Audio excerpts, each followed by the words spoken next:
بسم اللہ الرحمن الرحیم۔ السلام علیکم، میں ہوں عمر فاروق اور آپ دیکھ رہے ہیں نیٹیزن ڈیجیٹل۔ آج کی اس ویڈیو میں ہم بات کریں گے اعظم سواتی صاحب کا جو معاملہ ہے اور اس کے پس پردہ جو حقائق ہیں وہ کام کہاں سے شروع ہوا اور اس ایشو میں اب تک کیا ہوا ہے، کون کہاں کھڑا ہے، یہ تمام چیزیں کوشش کریں گے اس مختصر ویڈیو میں ہم ڈسکس کر سکیں۔ تو بات کرتے ہیں سب سے پہلے کہ یہ معاملہ شروع کہاں سے ہوا۔ کل جیسا کہ آپ لوگوں نے دیکھا کہ سینیٹر اعظم خان سواتی، جو کہ نہ صرف پاکستان تحریک انصاف کی طرف سے سینٹ میں سینیٹر ہیں بلکہ وہ ایک بہت بڑے کامیاب بزنس مین ہیں۔ امریکہ میں انہوں نے کافی اپنے بزنس سیٹل کیے ہوئے ہیں۔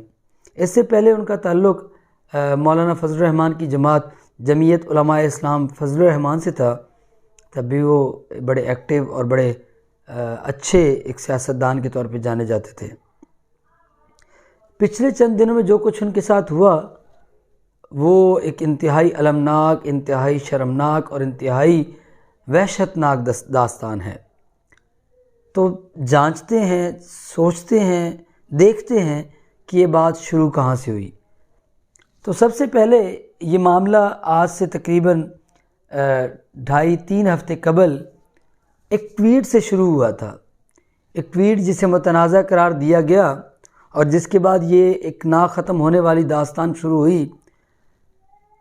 بات کچھ یوں ہے کہ اعظم سواتی صاحب نے ایک ٹویٹ کی تھی اور اس میں انہوں نے آرمی چیف پاکستان کے آرمی چیف جناب قمر جاوید باجوہ صاحب کو مخاطب کر کے کہا تھا کہ ان چوروں کے ٹولے سے جو آپ کے ساتھ ہیں، جن کو آپ اس وقت پروٹیکٹ کر رہے ہیں، ان سے آپ کیا امید لگائے بیٹھے ہیں؟ کیا ان کے ذریعے آپ پاکستان کو بدلیں گے؟ کیا ان کے ذریعے آپ پاکستان میں تبدیلی لے کے آئیں گے؟ کیا یہی وہ لوگ ہیں جن کو آپ سپورٹ کر رہے ہیں اور ماضی میں ان کے بارے میں آپ کہتے رہے کہ یہ لوگ چور ہیں، یہ ملک کو لوٹنے والے ہیں؟ اس طرح کی ٹویٹ تھی جو کہ بڑی مختصر پیرائے میں تھی، میں نے ذرا تشریحاً بات لمبی کر دی۔ یہ ٹویٹ کرنا تھا کہ سینیٹر اعظم سواتی پہ مصیبتوں کے انبار، مصیبتوں کے پہاڑ ٹوٹنا شروع ہو گئے۔ انہوں نے یہ ٹویٹ کیا اور اس کا ریئیکشن آیا اور فوری آیا۔ ہوا کیا کہ کسی ادارے نے یہ بتانا مناسب نہیں سمجھا کہ ہم کیوں اٹھا رہے ہیں۔ سینٹ کے رکن کے حیثیت سے جو آج کل پروٹیکشنز دی گئی ہیں، جو اب نیب میں ترامیم کی گئی ہیں، جو مختلف اداروں کو پابند کیا گیا ہے، ان تمام پابندیوں کو، ان تمام معاملات کو ملحوظ خاطر رکھنے کی بجائے اعظم سواتی کو گھر سے اٹھایا جاتا ہے اور انہیں گھر سے اٹھا کے بڑی بے دردی کے ساتھ دھکے دیتے ہوئے ان کے لباس کو جو ہے نا ان کے جسم سے نوچتے ہوئے گاڑی میں پھینکا جاتا ہے اور پھر ایف آئی کی ٹیم ان کو اٹھا کے لے جاتی ہے۔ پھر انہیں وہاں زد و کوب کیا جاتا ہے، انہیں وہاں برہنہ کیا جاتا ہے اور ایک بزرگ سیاستدان، ایک بزرگ سینیٹر، ان کو صرف اس وجہ سے کہ ان کا تعلق پاکستان تحریک انصاف سے ہے، ان کی وابستگی عمران خان سے ہے اور وہ ایک ایسی شخصیت کے متعلق بات کر چکے ہیں، ایک ایسی شخصیت کو مخاطب کر کے ٹویٹ کر چکے کہ جن کے خلاف بات کرنا یا جن کو مخاطب کرنا یا جن سے انصاف مانگنا شاید کوئی جرم ہے۔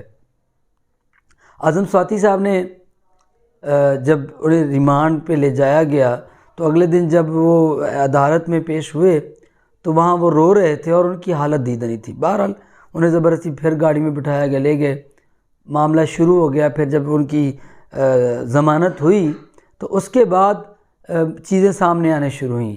اسی دوران مرحوم ارشد شریف صاحب، ان کی شہادت ہو چکی تھی، تو میڈیا کی جو سوچ تھی، میڈیا کی جو توجہ تھی وہ اس طرف کنورٹ ہو چکی تھی۔ اعظم سواتی صاحب نے کہا میں آج شام جب ارشد شریف کی تدفین ہو جائے گی تو اس کے بعد میں چند چیزوں سے پردہ اٹھاؤں گا، چند باتیں کہوں گا۔ بعد ازاں انہوں نے پھر وہی کیا، انہوں نے پریس کانفرنس کی اور 2 لوگوں کے جو حاضر سروس آرمی کے آفیسرز ہیں ان کا نام لیا اور کہا کہ ان لوگوں نے مجھے بے لباس کیا، انہوں نے مجھے گالیاں دی، انہوں نے مجھے زد و کوب کیا اور انہوں نے مجھے تشدد کا نشانہ بنایا۔ اس پریس کانفرنس کے دوران متعدد بار انہوں نے قسمیں اٹھائیں اور انہوں نے یہاں تک کہ کلمہ پڑھ کے گواہی دی اس بات کی، اور جنرل راحیل شریف جنرل قمر جاوید باجوہ کو مخاطب کر کے انہوں نے کہا کہ مجھے انصاف چاہیے۔ لیکن اس پریس کانفرنس کو، جو کہ بہت ہی سیریس پریس کانفرنس تھی، میں سمجھتا ہوں بہت سنجیدہ معاملات تھے، اس پہ فوری ری ایکشن چاہیے تھا۔ اگر وہ سچے تھے تو متعلقہ آفیسرز کو گرفتار کیے جاتا، ان سے پوچھ گچھ کرنی چاہیے تھی، کیونکہ قانون سے کوئی بھی بالا تر نہیں ہے۔ 22 کروڑ عوام جس طرح ایک لائن میں ہے انصاف کی نظر میں، قانون کی نظر میں، اگر کسی کو انصاف مہیا کیا جانا ہو تو تمام لوگ، کوئی بھی قانون سے بڑا نہیں ہے۔ اسی طرح کسی بھی ادارے کا کوئی بھی آفیسر قانون سے بڑا کیسے ہو سکتا ہے؟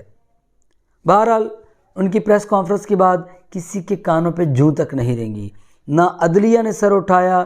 Chief justice high court, chief justice Islamabad high court, chief justice supreme court, حتیٰ کہ جس صاحب کو بار بار اعظم سواتی صاحب پکارتے رہے اور جن سے کہتے رہے کہ مجھے انصاف چاہیے، آپ انکوائری کریں، اس آرمی چیف نے بھی اس بات پہ ایکشن لینا گوارا نہ کیا اور اس بات کو ہوا میں اڑا دیا۔ اسی دوران لانگ مارچ شروع ہو گیا۔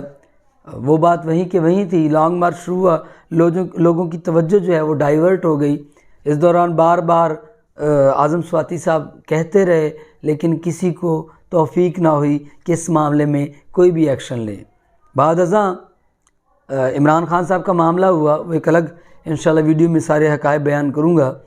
ان پہ ایک انتہائی ظالمانہ، انتہائی میں سمجھتا ہوں بزدلانہ حرکت کرتے ہوئے جو قاتلانہ حملہ کیا گیا اور اللہ تعالیٰ نے انہیں محفوظ رکھا، تو اس کے بعد اللہ نے ان کو زندگی دی۔ وہ شوکت خانم ہاسپٹل انہیں لے جایا گیا اور ماشاءاللہ وہ جاں بر ہوئے اور وہ صحت مند ہے اس وقت۔ اللہ ان کی زندگی اور اللہ تعالیٰ ان کی عمر دراز کرے، اللہ تعالیٰ ان سے پاکستان کے لیے کوئی اچھا کام لے۔ بہرحال اعظم سواتی صاحب نے کل ایک پریس کانفرنس پھر کی۔ اس پریس کانفرنس میں وہ روتے رہے، ان کی سسکیاں بن گئیں اور وہ اتنا روئے کہ ان کا درد جو ہے اس نے بڑوں کو ہلا دیا۔ اس نے جو پی ڈی ایم کے اتحادی ہیں، مصطفیٰ کھوکھر ہیں، مصطفیٰ نواز کھوکھر، اس کے علاوہ مفتاح اسماعیل اور کافی ایسی شخصیات ہیں جو ان کی پریس کانفرنس کے بعد انتہائی رنجیدہ ہوئیں اور انہوں نے ان سے اظہار ہمدردی کیا۔ اس پریس کانفرنس میں سینیٹر اعظم سواتی صاحب نے کہا کہ میری بیٹی جو کہ شادی شدہ ہیں، اس جوان بیٹی کو میری اور میری بیگم کی برہنہ ویڈیو بنا کے بھیجی گئی اور مجھے اس طرح ذلیل کرنے کی کوشش کی گئی۔ انتہائی سنگین الزام ہے، جیسا کہ انہوں نے پہلے کہا تھا ایک بریگیڈیئر صاحب کے بارے میں اور ایک میجر جنرل کے بارے میں۔ اسی قسم کا اس پریس کانفرنس میں بھی انہوں نے باتیں کی، تو کل ایک مرتبہ پھر پورا پاکستان دہل گیا۔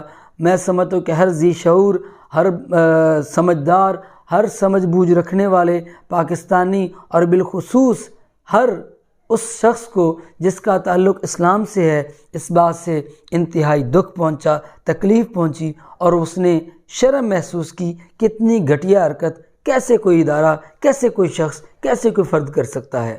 لیکن ایک مرتبہ پھر جوں نہیں رہیں تو انصاف مہیا کرنے والے اداروں کے معزز جج صاحبان پہ نہیں رہیں گی۔ چھوٹی چھوٹی باتوں پہ سموٹو لینے والے چیف جسٹس صاحب شاید ستو پی ایس ہو رہے ہیں۔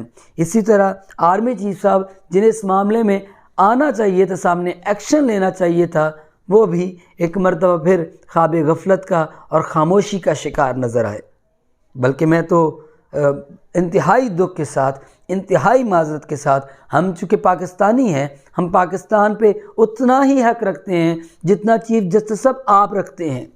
ہمارا اس پاکستان پہ استحقاق اتنا ہی ہے جتنا کہ معزز آرمی چیف صاحب رکھتے ہیں۔ ہم بھی اس پاکستان کے اتنے ہی مالک ہیں جتنا کہ آپ صاحب اقتدار، صاحب اختیار اور جو آپ بڑی بڑی مسندوں پہ لوگ بیٹھے ہیں، جتنا آپ اس پاکستان کو اپنی ملکیت تصور کرتے ہیں، اتنے ہی ہم بھی اس پاکستان کے مالک ہیں۔ آپ کے ادارے کے خلاف، آپ کے کسی شخص کے خلاف، آپ کے ادارے سے وابستہ کرپٹ سے کرپٹ شخص کے خلاف بھی اگر بات کی جائے تو آپ اپنی ٹویٹس کے ذریعے، اپنے ترجمانوں کے ذریعے ہمیں یہ بتاتے ہیں کہ وہ اگر شخص مجرم بھی ہے تو آپ نے بات کیوں کی؟ اس بات کی وجہ سے آپ کا مورال ڈاؤن ہو جاتا ہے. ایک شخص کی گھٹیا حرکتوں کی وجہ سے آپ پورے ادارے کو آپ لائن میں لے آتے ہیں کہ جی ہمارے ادارے کے خلاف بات کیوں کی گئی. تو ہمارے پاکستان کی 22 کروڑ عوام کی تذلیل آخر کب تک ہوگی؟ عام انسان تو ہر جگہ ذلیل ہوتا ہے، ہر چوکی پہ، ہر سڑک پہ، ہر شہر میں ذلیل و خوار ہوتا ہے. لیکن پاکستان کے سینٹ کے ایک معزز رکن کے ساتھ بھی اگر آپ اس لیول کی گھٹیا حرکتیں کرتے ہیں اور اس پہ تمام صاحب اختیار لوگ خاموش ہو جاتے ہیں، ان کے منہ پہ ٹیپیں لگ جاتی ہیں. وزیر داخلہ ویسے تو بہت ہی گھٹیا انسان ہے، لیکن وزیر داخلہ جیسی جو وزارت ہے وہ خاموش رہتی ہے. FIA کا ڈائریکٹر خاموش رہتا ہے، آرمی چیف خاموش ہو جاتا ہے، چیف جوائنٹس آف کمیٹی وہ خاموش رہتا ہے. آرمی چیف کے علاوہ بقایا جتنے بڑے بڑے ادارے ہیں ان کے چیف خاموش ہوتے ہیں، چیف جسٹس خاموش ہوتا ہے. حتیٰ کہ امپورٹڈ حکومت کا ایک گھٹیا ترین کردار، ایک گھٹیا ترین شخص شہباز شریف جو اس وقت وزیر اعظم کی نشست پہ برجمان ہے، وہ بھی اخلاقیات کو بھلا کے وہ بھی خاموش ہو جاتا ہے. آخر یہ پاکستان میں کب تک چلے گا؟ میں یہ کہنا چاہوں گا کہ مٹ جائے گی مخلوق تو انصاف کرو گے، مٹ جائے گی مخلوق تو انصاف کرو گے، منصف ہو تو پھر حشر اٹھا کیوں نہیں دیتے. پاکستان کی عوام کا ضبط کا پیمانہ شاید لبریز ہوا چاہتا ہے.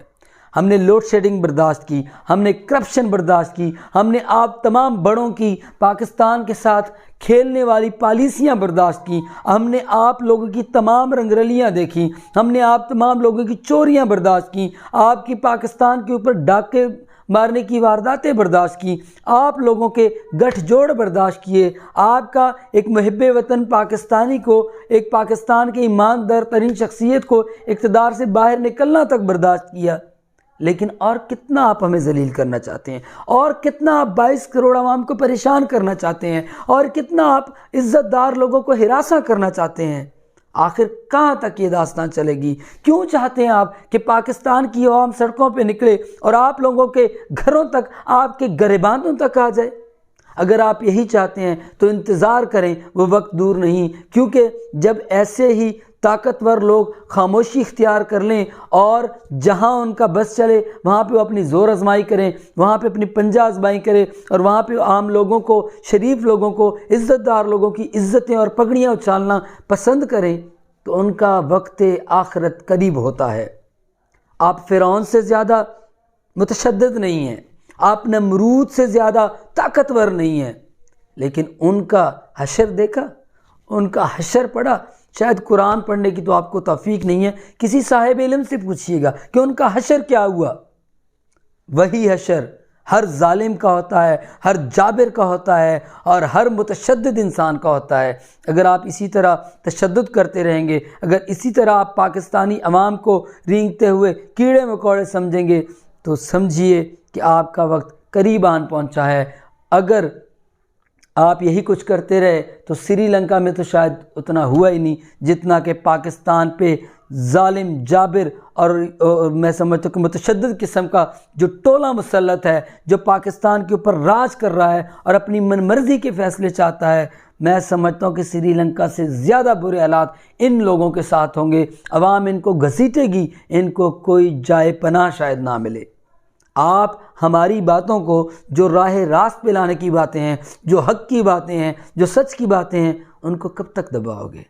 ریاست ماں کے جیسی ہوتی ہے، ریاست پردہ ڈالتی ہے، ریاست اپنے شہریوں کو امن دیتی ہے، ریاست اپنے شہریوں کو سکون فراہم کرتی ہے، ریاست اپنے شہریوں کو تحفظ فراہم کرتی ہے. لیکن اس وقت ریاست اور ریاستی عناصر، میں عدلیہ سے بھی کہوں گا، میں اسٹیبلشمنٹ کا بھی نام لے کے واضح طور پہ کہنا چاہتا ہوں، کیونکہ اللہ میرا مالک ہے، اللہ میرا خالق ہے، میں کسی سے نہیں ڈرتا، کسی کا خوف نہیں ہے ہمیں. اس وقت تمام وزارتیں، تمام ادارے خاموش تماشا دیکھ رہے ہیں، اور پاکستان تحریک انصاف کے ساتھ جو لوگ وابستہ ہیں، جو پاکستان کے ساتھ محبت کرتے ہیں، جو ان چوروں سے نفرت کرتے ہیں، ان کے خلاف تمام سازشیں ہو رہی ہیں، ان کے خلاف تمام چالیں چل رہی ہیں، اور یہ تمام ادارے ان کے آگے یوں بھیک مانگتے ہوئے کھڑے ہیں، اور جو وہاں سے آرڈر آتا ہے اس پہ فوری عمل درآمد کرتے ہوئے عام عوام کو، عام پاکستانیوں کو اور محب وطن لوگوں کو ذلیل و رسوا کرتے ہیں۔ انشاءاللہ ان کی آخرت جو ہے، ان کا خاتمہ جو ہے وہ بھی ذلت و رسوائی کے ساتھ ہوگا، کیونکہ پاکستانی عوام جاگ چکی ہے اور عنقریب ان لوگوں کا یوم حساب آن پہنچا ہے۔